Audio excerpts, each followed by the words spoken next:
Hello friends. आज NCERT 6th class chapter 2 भोजन के घटक के बारे में हम पढ़ाई करेंगे। सबसे पहले इसमें क्या लिखा है, अध्याय 1 में हमने उन खाद्य पदार्थों की सूची बनाई थी जिन्हें हम क्या करते हैं, खाते हैं। भारत के विभिन्न भागों में खाए जाने वाले भिन्न भिन्न व्यंजनों बारे में हमने बताया था, इन्हें मानचित्र में अंकित किया था।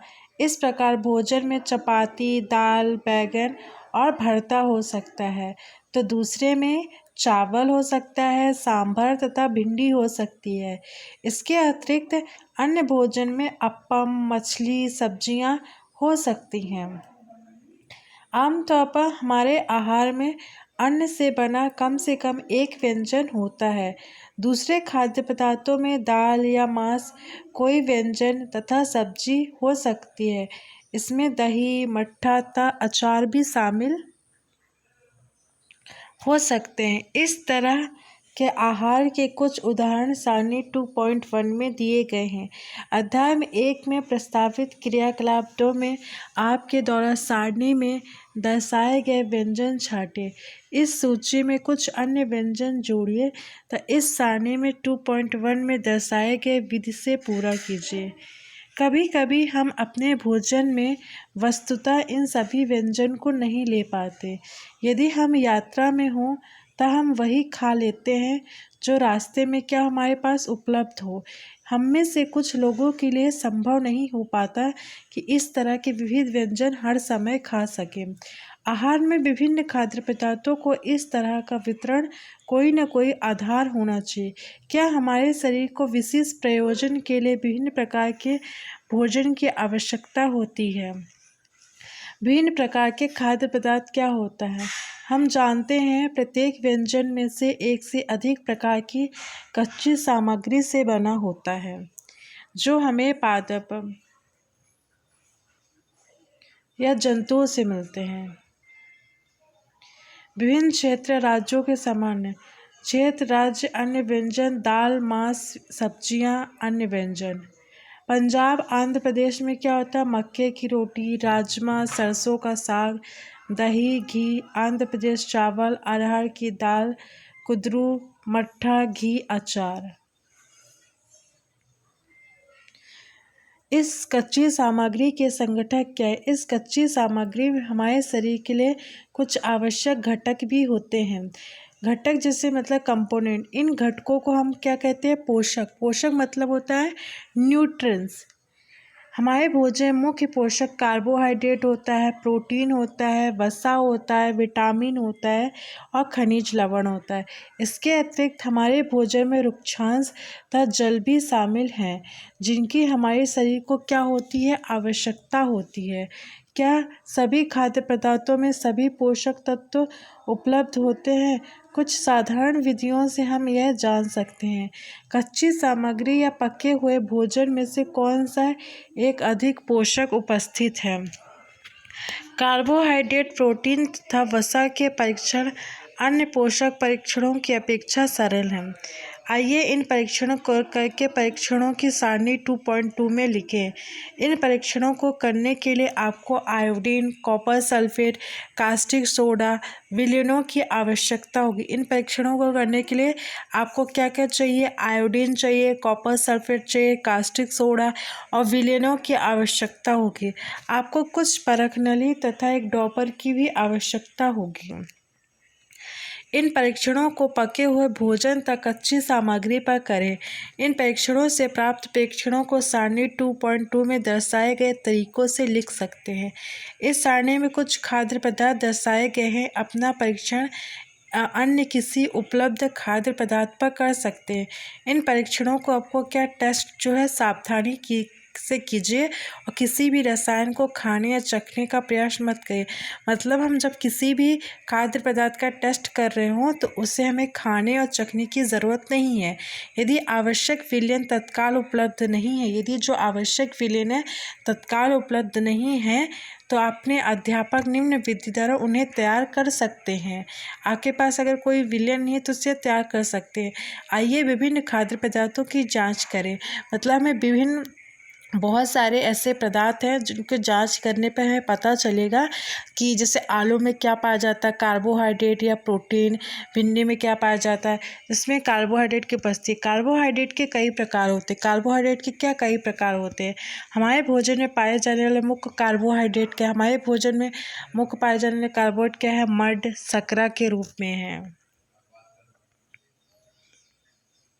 आयोडीन तन विलयन बनाने के लिए जल से आधी भरी परख नली में कुछ बूंदें टिंचर आयोडीन की मिला दीजिए। कॉपर सल्फेट विलयन में 100 मिलीलीटर जल 2 ग्राम कॉपर सल्फेट घोलने से बन जाता है। 100 ग्राम मिलीलीटर का जल 10 ग्राम कास्टिक सोडा घोलने से हमें अभिष्ट कास्टिक सोडा विलयन मिल जाएगा। यदि किसी खाद्य पदार्थ में मड है तो हम इसका आसानी से परीक्षण कर सकते हैं। मड के लिए परीक्षण, अगर किसी खाद्य पदार्थ में मड है तो उसका परीक्षण कैसे करें? परीक्षण के लिए खाद्य पदार्थ या कच्ची सामग्री की अल्प मात्रा लीजिए। इसमें तन आयोडीन विलयन की 2-3 बूंदें डालिए। खाद्य पदार्थ के रंग में होने वाले परिवर्तन को देखिए। क्या यह नीला या काला हो गया है? नीला या काला रंग मड की उपस्थिति को दर्शाता है। नीला या काला रंग किसकी उपस्थिति को दर्शाता है? मड की उपस्थिति को। इस परीक्षण को किसी अन्य खाद्य पदार्थ के साथ दोहराइए और जांच कीजिए किसमें मड है। आपने प्रेक्षणों साइड 2.2 में किए।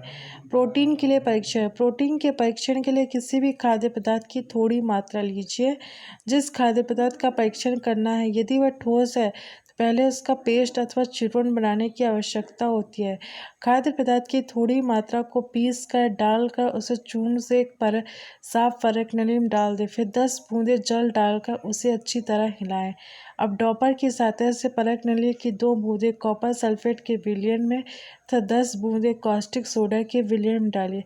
अच्छी तरह से हिलाकर कुछ मिनट के लिए परख नली को रख दीजिए। आपने क्या देखा? क्या परख नली का पदार्थ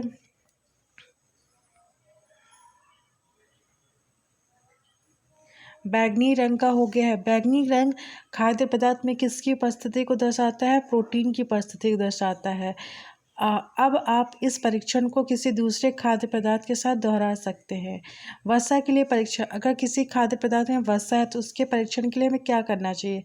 खाद्य पदार्थ की अल्प मात्रा लीजिए और इसे एक कागज के टुकड़े में लपेट कर कूटिए। कागज के टुकड़े लेकर उसे कूटिए। ध्यान रखें कागज फट ना जाए। अब कागज को सीधा कीजिए, ध्यानपूर्वक देखिए क्या इस पर तेल के धब्बे हैं।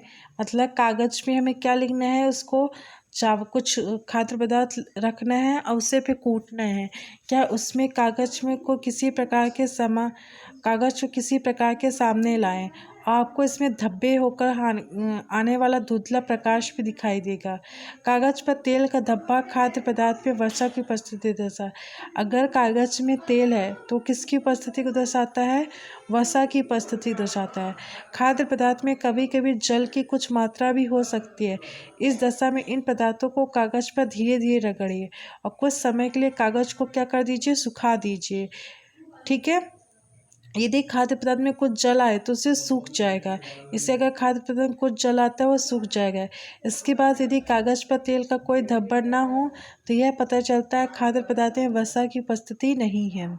यह परीक्षण क्या दर्शाते हैं? क्या वसा, प्रोटीन, मड उन सभी खाद्य पदार्थों उपस्थित है जिनका आपने परीक्षण किया? क्या एक खाद्य पदार्थ एक से अधिक पोषक तत्व उपस्थित हो सकते हैं? क्या एक खाद्य पदार्थ में एक से अधिक पोषक तत्व उपस्थित हो सकते हैं? क्या आपने कोई ऐसा खाद्य पदार्थ पाया है जिसमें कोई भी पोषक तत्व उपस्थित ना हो? हमने 3 पोषक तत्व कार्बोहाइड्रेट, प्रोटीन, वसा के लिए खाद्य पदार्थों का परीक्षण किया था। विटामिन, खनिज लवण जैसे अन्य पोषक भी हमारे विभिन्न खाद्य पदार्थों में उपस्थित रहते हैं। इन सभी पोषकों में हमें क्यों आवश्यकता होती है? विभिन्न पोषकों को हमारे शरीर के लिए क्या क्या करते हैं?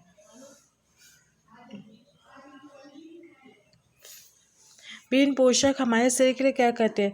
कार्बोहाइड्रेट मुख्य रूप से हमारे शरीर को क्या प्रदान करते हैं? ऊर्जा प्रदान करते हैं। वसा से भी ऊर्जा मिलती है। किससे? वसा से भी ऊर्जा मिलती है।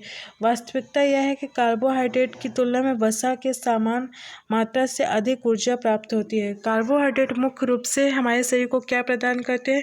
ऊर्जा प्रदान करते हैं। वसा से भी हमें क्या मिलती है? ऊर्जा मिलती है। वास्तविकता यह है कि कार्बोहाइड्रेट की तुलना में वसा के समान मात्रा से भी अधिक ऊर्जा प्राप्त होती है। वसा और कार्बोहाइड्रेट भोजन को ऊर्जा देने वाला भोजन भी कहते हैं। चित्र 2.4 में शकरकंद, आलू, गन्ना, पपीता, तरबूज, आम, मक्का, गेहूं, चावल, बाजरा ये कार्बोहाइड्रेट के स्रोत हैं। कार्बोहाइड्रेट किससे किससे मिलता है? शकरकंद से मिलता है, आलू से मिलता है, गन्ना से मिलता है, पपीता से मिलता है, तरबूज से मिलता है, आम से मिलता है, मक्का से मिलता है, बाजरा, चावल और गेहूँ से मिलता है। ठीक है स्टूडेंट, अब देखो यहाँ पे किसके हैं? यहाँ पे पादप स्रोत में देखो यहाँ पे पादप स्रोत में मूंगफली, सूरजमुखी का तेल, सरसों का तेल, गिरी का तेल। अब जंतु स्रोत, जानवरों से हमें क्या क्या मिलता है? मांस मिलता है, घी मिलता है, दूध मिलता है, मक्खन मिलता है, अंडा मिलता है, मछली मिलती है।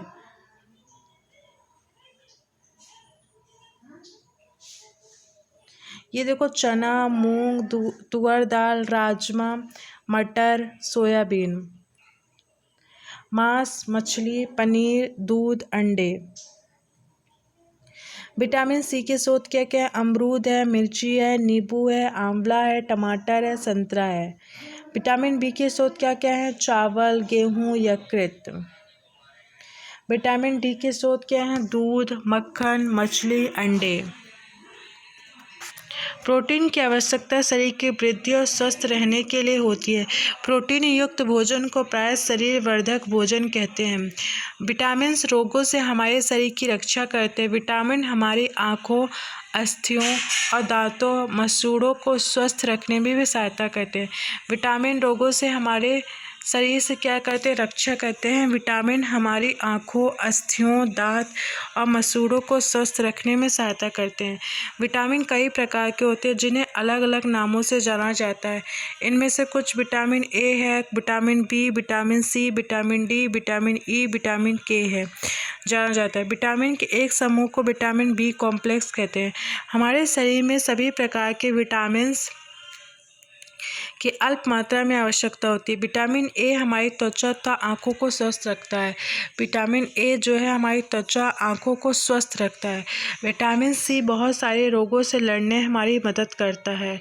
विटामिन सी जो है हमारे शरीर से रोगों से लड़ने में मदद करता है। विटामिन डी हमारे अस्थियों और दांतों और कैल्शियम का उपयोग के हमारे शरीर की सहायता करता है। विभिन्न विटामिनों को भरपूर भोजन और चित्र 2.6 2.9 दर्शाया गया है। आयोडीन के स्रोत क्या है? पालक है, अदरक है। फास्फोरस का स्रोत क्या है? दूध, केला, मिर्ची है। लोहे के स्रोत क्या क्या है? पालक है, सेब है। कैल्शियम के स्रोत क्या है? दूध है। हमारा शरीर भी सूर्य के प्रकाश की उपस्थिति से विटामिन डी बनाता है। हमारा शरीर भी सूर्य के प्रकाश की उपस्थिति से क्या बनाता है? विटामिन डी बनाता है। इन दिनों कोई भी सूर्य के प्रकाश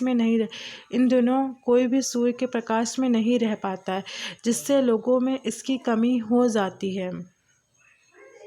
हमारे शरीर को खनिज लवणों की आवश्यकता अल्प मात्रा में होती है। हमारे शरीर में खनिज लवणों की क्या आवश्यकता? अल्प मात्रा में। शरीर के उचित विकास तथा अच्छे स्वास्थ्य के लिए प्रत्येक खनिज लवण आवश्यक है। विभिन्न खनिज लवणों के कुछ स्रोत चित्र 2.10 में दर्शाया गया है। अधिकांश खाद्य पदार्थों में एक से अधिक पोषक होते हैं। आपने सारणी 2.2 में प्रेक्षणों को लिखते समय इस बात को अवश्य देखा होगा। फिर भी किसी कच्ची सामग्री में एक निश्चित पोषक की मात्रा दूसरे पोषक की मात्रा से अधिक हो सकती है। उदाहरणतः चावल में कार्बोहाइड्रेट की मात्रा दूसरे पोषक से अधिक होती है। इसी आधार पर हम कह सकते हैं चावल क्या है? कार्बोहाइड्रेट का समृद्ध भोजन है। इन पोषकों के अलावा हमारे शरीर को आहारी रेशे और जल की भी आवश्यकता होती है। आहारी रेशे रुक्षांश के नाम से जाने जाते हैं। आहारी रेशे जो है आहारीय रेशा और जल की भी आवश्यकता होती है। आहारीय रेशा रुक्षांश के नाम से जाना जाते हैं। हमारे खाने में रुक्षांश की पूर्ति मुख्यतः पादप उत्पादों से होती है। रुक्षांश के मुख्य स्रोत साबुत खाद्यान्न, दाल, आलू, ताजे फल और सब्जियां हैं। रुक्षांश हमारे शरीर को कई पोषक प्रदान नहीं करते हैं, फिर भी यह हमारे शरीर को भोजन के आवश्यक अवयव है। इसका आयतन बढ़ा देते हैं।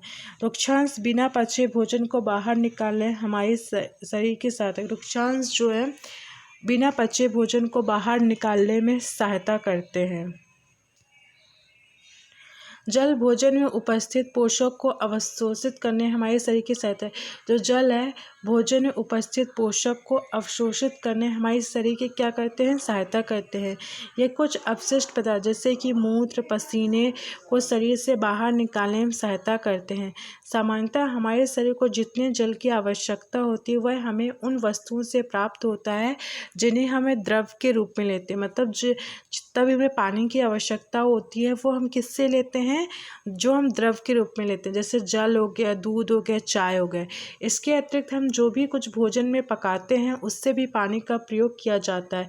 आइए देखिए कोई अन्य स्रोत हमारे शरीर को कहाँ कहाँ से जल की प्रदान करते हैं। अब हम देखेंगे कहाँ कहाँ से हमें जल की और पूर्ति होती है। अब हम एक एक्टिविटी करने वाले हैं। एक टमाटर अथवा नींबू जैसा कोई फल ले। हमें क्या लेना है, एक टमाटर लेना है, नींबू लेना है, कोई फल लेना है। इसे छोटे छोटे हिस्सों में काट लें। इसे कितने छोटे छोटे हिस्से में काट लें। क्या ऐसा करते समय आपके हाथ गीले हो रहे हैं? आपको देखना है कि क्या आपको ऐसा करते समय आपके हाथ गीले होते हैं। जब भी आपके घर में किसी भी फल या सब्जी को काटा है, छीला, मसला जाता है, जब भी आपके घर में किसी फल या सब्जी को काटा जाता है, छीला जाता है, मसला जाता है, तब ध्यानपूर्वक उसका निरीक्षण करें कि क्या ऐसा करते समय आपको किसी ऐसे ताजे फल या सब्जी के बारे में पता चलता है जिसमें पानी की मात्रा नहीं होती है। हम देखते हैं कई खाद्य पदार्थों में जल होता है। कुछ सीमा तक हमारे शरीर के लिए आवश्यक जल की पूर्ति इसी जल से होती है। इसके अतिरिक्त कई खाद्य पदार्थों को पकाते समय उसमें जल डालते हैं। जो हम कुछ खाद्य पदार्थ खाते हैं उससे भी जल की पूर्ति होती है। फॉर एग्जाम्पल जैसे हम टमाटर खाते हैं तो उसमें भी जल होता है।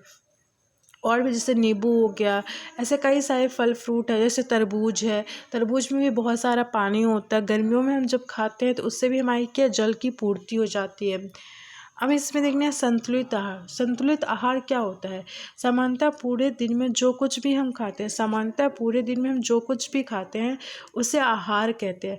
हमारे शरीर की वृद्धि और अच्छे स्वास्थ्य को बनाए रखने में आहार में जो सभी पोषक तत्व उचित मात्रा में होने चाहिए जिनकी हमारे शरीर की आवश्यकता है।